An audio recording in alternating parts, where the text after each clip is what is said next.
성체의 기적, 하느님 사랑의 징표. 크리스트교 종파 어디를 막론하고 성체와 성혈 흠숭하는 전례행위나 교리는 공히 존재하지만 가톨릭과 정교회에서 특히 엄격하게 살아있는 예수님의 몸과 피로 흠숭합니다. 초대 로마 박해 때에는 인육을 먹는다고 박해도 하고 유언비어도 돌았다 하니 격세지감이 듭니다. 우리 가톨릭 신자들은 단순한 밀떡, 면형, 포도주의 상태에서 미사 중 사제의 축성으로 빵과 포도주가 예수님의 살과 피로 변한다는 교리는 알고 믿고 있습니다. 하지만 실제로 예수님의 살아있는 몸과 피로 변할까 하는 의구심은 누구나 한 번쯤은 가져보았을 것입니다. 이번 시간엔 전 세계적으로 수없이 일어났었지만 8세기 이태리 란치아노에서 최근엔 90년대 초 2000대 초반 아르헨티나, 인도, 멕시코, 폴란드 등지에서 엄밀한 과학적 검증을 거쳐 공식적으로 인정된 성체의 기적만을 살펴봅니다. 기적의 사례가 최근에 집중된 것은 의미가 있습니다. 하느님께선 우리의 믿음을 보다 더 새롭게 확고히 할 수 있도록 가끔씩만 기적을 보여주시는 것 같으며 미사 때 한층 새로운 마음과 정신으로 임할 수 있으면 합니다.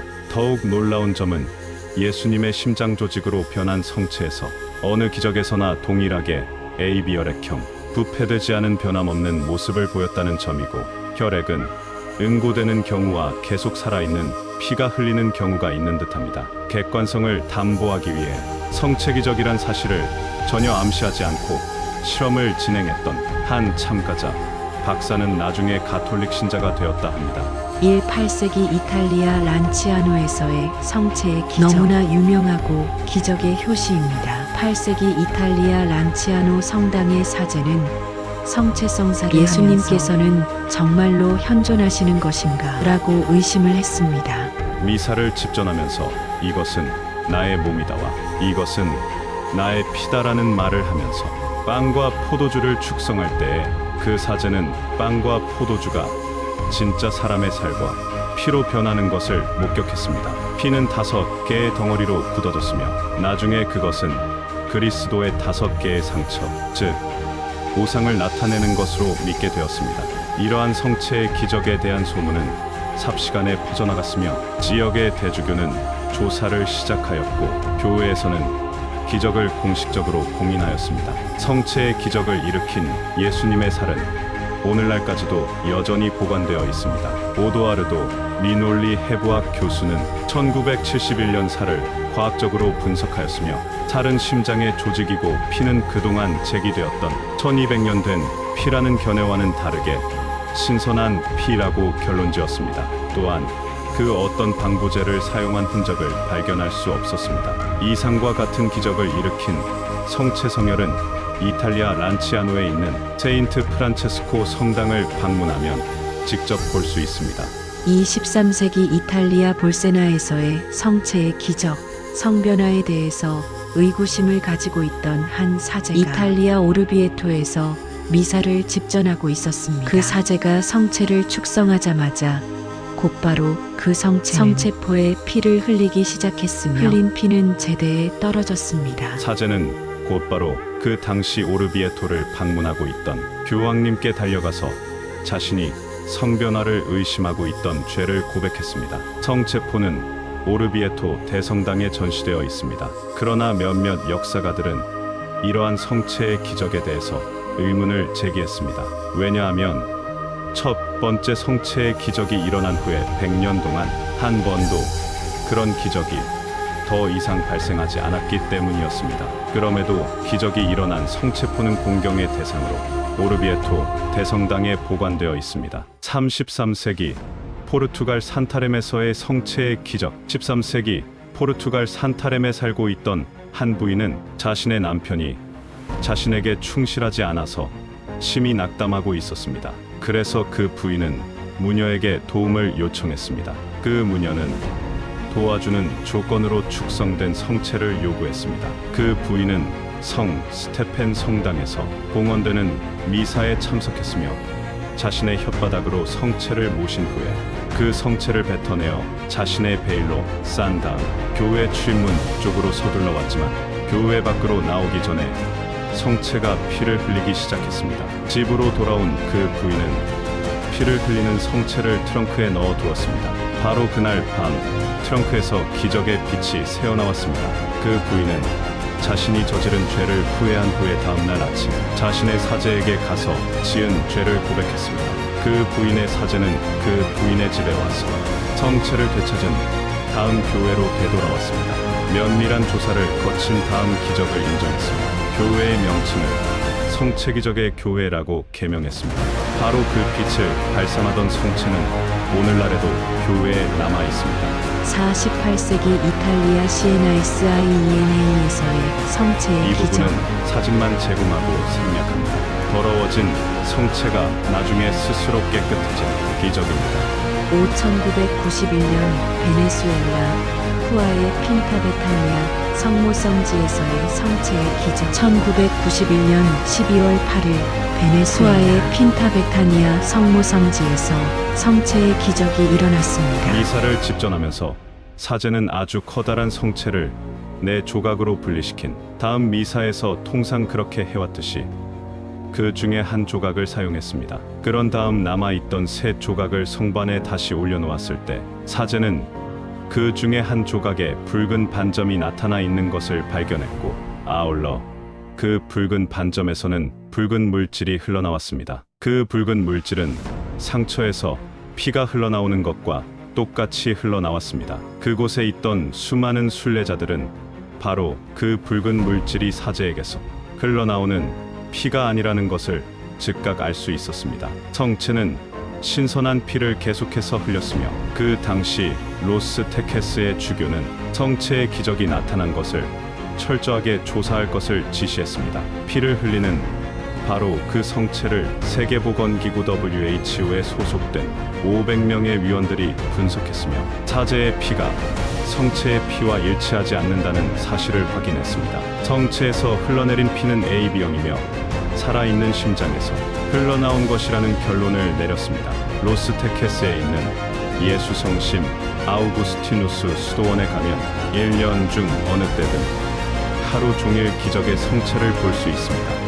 1992년, 1994년, 1996년 아르헨티나 부에노스아이레스에서의 성체의 기적. 1992년, 1994년, 1996년 아르헨티나 부에노스아이레스 성마리아 교구에서 성체의 기적이 일어났습니다. 1992년과 1994년에 발생한 성체의 기적도 충분히 그 진실이 밝혀졌지만 가장 흥미로우면서도 가장 종합적인 연구는 1996년에 일어난 성체의 기적에 대한 연구였습니다. 이러한 성체의 기적은 성체를 축성할 때에 피를 흘리기 시작했으며 일부분은 인간의 살로 변했습니다. 몇 번에 걸친 심도 있는 연구를 한 후에 바로 그 조직은 다름 아닌 심장의 일부분, 다시 말하면 심장의 근육, 좌심실, 전체적으로 몸과 마음에 생명을 불어넣어주는 근육이라는 사실이 밝혀졌습니다. 더 나아가 그 조직은 아주 심한 고통을 받은 사람에게 속한 것으로 거의 숨을 쉬지 못할 정도로 아주 오랫동안 고통을 받아 긴장한 상태에서 왼쪽 부분이 창에 찔린 심장에 나타나는 조직이라는 점이 밝혀졌습니다. 이러한 점은 십자가에 못 박혔을 때 공통으로 나타나는 현상입니다. 그리고 가장 믿을 수 없었던 점은 죽은 사람에게 나타나는 심장 근육의 조직이라는 사실에도 불구하고 그 심장 근육이 여전히 살아있는 징조를 보여주었다는 사실입니다. 이러한 점은 심장 조직에서 온전한 상태의 백혈구를 발견했다는 사실이 뒷받침하고 있습니다.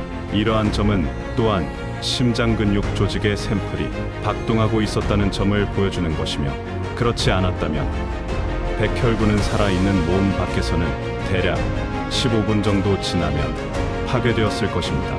여기서 가장 흥미로운 점은 바로 이러한 성체의 기적을 연구하도록 위임을 받았던 베르고글리오 대주교가 바로 선종한 프란치스코 교황님이라는 사실입니다. 2001년 인도 칠라타코난의 성마리아 교회에서의 성체의 기적. 2001년 5월 5일 인도 치라타 코난의 성마리아 교회에서 성체의 기적이 발생했습니다. 2001년 4월 28일 교회에서는 해마다 그렇게 해왔듯이 성 유다 타데우스에 대한 9일 기도를 시작했습니다. 오전 8시 49분에 사제는 신자들의 경배를 위해서 성체 안치기에서 성찬례를 보여주었습니다. 몇 분이 지나서 신자들은 성체에 3개의 반점이 나타나는 것을 보았습니다. 그들은 잠시 동안 기도를 한 후에 성체를 감실에 안치했습니다. 그런 다음 사제는 성체의 변화를 알리기 위해서 교구의 대주교에게 갔습니다.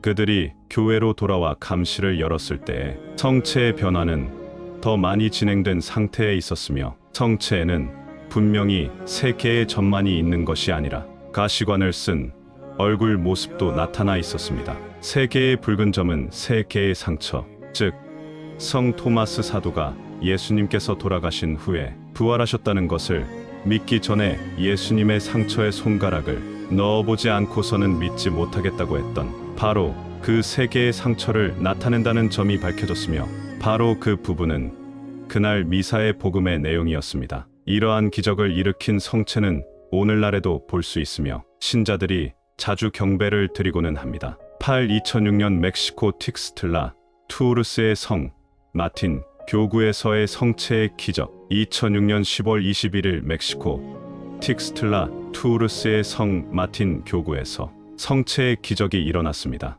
교구가 피정을 하는 과정에서 미사를 집전하는 중에 신자들에게 영성체를 해야 할 성체 하나가 붉은 색으로 변했습니다. 이러한 조사와 연구는 몇 년 동안 진행되었으며 2013년이 되어서야 그 결과를 발표하게 되었습니다. 성체에 나타난 붉은 물질에 대한 분석은 결과적으로 그것이 정말로 인간의 피였으며 인간에게서 비롯된 DNA와 헤모글로빈이 포함되어 있다는 점을 밝혀냈습니다. 법적으로 저명한 전문가들이 서로 다른 방법으로 각각 연구한 결과는 모두 바로 그 피는 성체의 안쪽에서 흘러나왔다는 점을 밝혀냈으며 또한 바로 그 피가 절대로 외부로부터 성체에 의도적으로 흐르도록 한 것이 아니라는 점도 밝혀냈습니다. 피의 혈액형은 AB형이었으며 이러한 AB형 혈액형은 그 밖의 성체의 기적이나 투린의 성수에서 발견된 것과 똑같은 혈액형이었습니다. 2010년 현미경으로 피를 분석한 결과 2006년 이후부터 상당히 많이 볼 수 있었던 피는 예상했던 바와 같이 응고되었지만 그 내부에는 신선한 피가 포함되어 있으며 그러한 점은 성체가 여전히 피를 흘리고 있다는 사실을 보여주는 것이라고 결론지었습니다. 성체에서 발견된 인간의 살해 조직은 살아 있었으며 이러한 점은 온전한 상태의 백혈구와 적혈구 및 활동적인 대식, 세포에서도 찾아볼 수 있었습니다. 면역 조직화학의 연구에서는 이미 부에노스아이레스에서 심장근육층에 대해서 언급했던 심장근육과 일치한다는 점을 밝혀냈습니다. 전체적으로 볼 때 이러한 연구에서는 성체의 기적이 자연적인 현상이 아니라는 의구심을 완전히 종식시킨 것은 물론 더 나아가 이러한 성체의 기적 현상을 세계 도처에서 발생하는 그 밖의 성체의 기적과도 공통점이 발견되어 서로 관련을 짓게 되었습니다. 2008년 폴란드 소코와카의 성 안소니 교회에서의 성체의 기적. 2008년 12월 12일 폴란드 소코와카의 성 안소니 교회에서 성체의 기적이 일어났습니다. 한 사제가 미사를 집전하던 중에 잘못하여 축성된 성체를 바닥에 떨어뜨렸습니다. 바닥에 떨어진 성체를 발견한 사제는 그 성체가 더럽혀졌다고 생각하여 성수로 채운 작은 용기에 넣었습니다. 그렇게 함으로써 더럽혀진 성체를 자연스럽게 물로 씻어 가장 합당한 방법으로 성체를 깨끗하게 할 수 있으리라고 생각했습니다. 잠시 뒤에 성수에서 성체를 건져냈을 때 부분적으로 성수에 녹지 않은 성체에는 한눈에 봐도 작은 반점이 있었으며 실제로 그것은 응고된 피처럼 보였습니다. 곧이어 상세한 연구가 시작되었으며 비아와이스톡 의과대학교에서 병리분석 분야의 전문가이자 세계적으로 유명한 2명의 과학자인 소바니에치 와오토프스카 교수와 트르코프스키 교수가 성체 분석의 책임을 맡았습니다. 2명의 과학자들은 서로 분리된 상태에서 독자적으로 핏자국을 분석했으며 가장 최근의 광학 현미경과 변속전자 현미경을 사용했습니다. 아울러 이들의 연구에는 그 어떤 외부의 개입도 허용되지 않았습니다. 술코프스키 교수에게는 그가 연구하고 있는 샘플이 성체의 일부라는 정보를 제공하지 않았습니다. 그럼에도 이들 두 명의 과학자들은 자신들이 조사한 샘플이 피가 응고된 것도 아니고 피 그 자체도 아니라는 점, 그리고 그것은 인간의 심장 조직이라는 점, 여전히 살아 숨쉬고 있다는 점 등 똑같은 결론을 도출했습니다. 세부적인 심장의 상태는 앞에서 언급한 내용과 똑같았습니다. 그러나 이러한 연구에서 가장 믿을 수 없는 점은 이들 과학자들이 사용한 진일보된 장비의 특수성으로 인해서 성체에서 이들이 발견했던 성체의 조직이 분리 불가능한 방법으로 원래 축성되었던 성체에 결합시킬 수 있었다는 점이었습니다. 이러한 현상을 과학적으로 설명하는 것은 불가능합니다. 이들 두 명의 과학자들은 각각 분리된 성체 조각을 하나로 엮어낼 수 있었으며 그렇게 함으로써 분리되었던 빵 조각은 갑자기 온전한 형태의 몸으로 변화되었습니다. 가장 현대적인 분석 기술을 마음대로 사용할 수 있는 나사의 과학자들까지도 그러한 일을 인위적으로 만들어 낼 수는 없을 것입니다.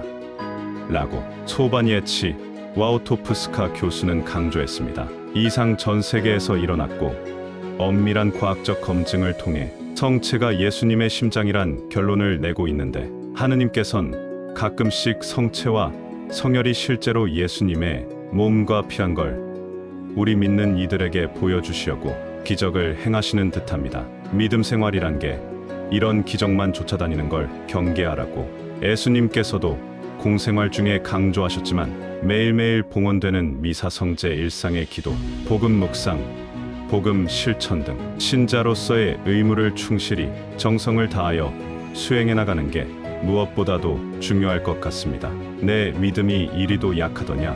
보지 않고도 믿는 사람은 진정 복되다라고 토마스 사도에게 했던 것처럼 예수님께선 오늘도 우리에게 말씀하시는 듯합니다. 수고하셨습니다. 다음 시간엔 성체에 대한 기도문을 같이 바쳐봅니다.